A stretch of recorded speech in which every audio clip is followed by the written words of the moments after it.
Hello mga kaambisyosa! Ako nga po pala si Vanessa. Tara, samahan niyo ako sa aking journey bilang isang OFW sa Czech Republic. Hindi ko makakalimutan ang araw na naglalakad ako papasok sa eroplanong ito. Grabe guys, halo-halong emosyon ang nararamdaman ko habang papasok ako sa eroplanong to.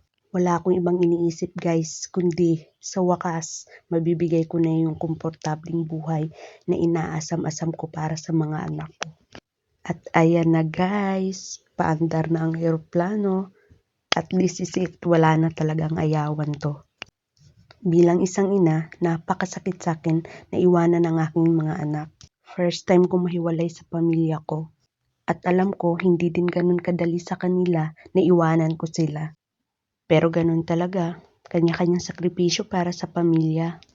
Alam ko, sa pupuntahan ko, mag-isa kong haharapin lahat ng hamon.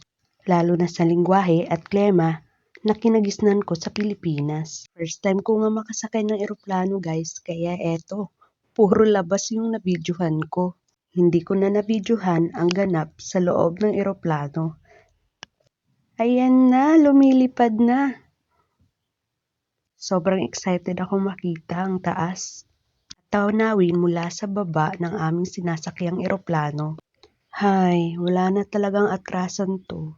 Ang ganda ng view mula sa taas. At ayan na guys, puro talaga labas ang nabidyohan ko dahil sobrang excited kong makita ang tanawin sa labas. Naalala ko nga guys, dahil first time kong sumakay ng eroplano, tinawag kong aking kapatid dahil sa sobrang takot ko, dahil parang may pumasok sa aking tenga.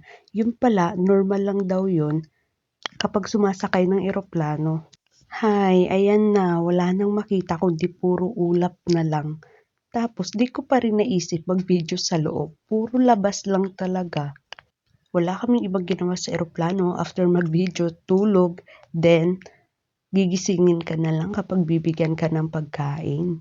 Actually guys, marami naman akong kasamahang Pinoy na pupunta sa lugar ng Czech Republic para magtrabaho. Pero syempre iba pa rin ang kasama mong pamilya mo. Well, ganun talaga. Like what I said before. Kanya-kanyang sakripisyo para sa pamilya. At ayan na nga guys, malapit nang lumapag ang sinasakyan naming eroplano. At di ko pa rin naisip talagang mag-video sa loob. Puro talaga labas. Gusto ko kasing i-record lahat at ipakita sa mga anak ko kung gaano kagandang tanawin sa labas. Ayan na, malapit na ang lumapag ang eroplano. Akalain mo kanina nasa Pilipinas lang kami. Tapos, bababa kami, ibang lugar na. Mas lalo tuloy ako naging excited. Europe, be good to us, please. Welcome to Czech Republic! Siyempre, thankful din ako kay God kasi naging maayos ang aming biyahe. Ayan na, lumapag na talaga ang eroplano. February 18, 2023 na makalapag kami dito at makarating sa Czech Republic.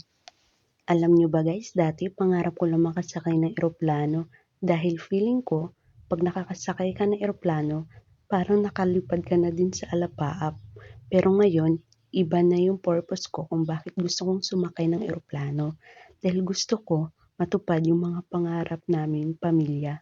At ayan na guys, dahil first time ko mag-abroad, di ko alam kung saan ko kukunin ang aking mga bagahe. Pero thankful na rin ako dahil may mga kasamahan akong umaalalay sa akin. Napakabait din ng aming boss, talagang sinundo pa kami. At dahil first time namin, talagang napakalamig talaga pala sa Europe. Hanggang dito na lang muna mga kaambisyosa. Samahan niyo ako muli sa susunod na aking journey. Bye!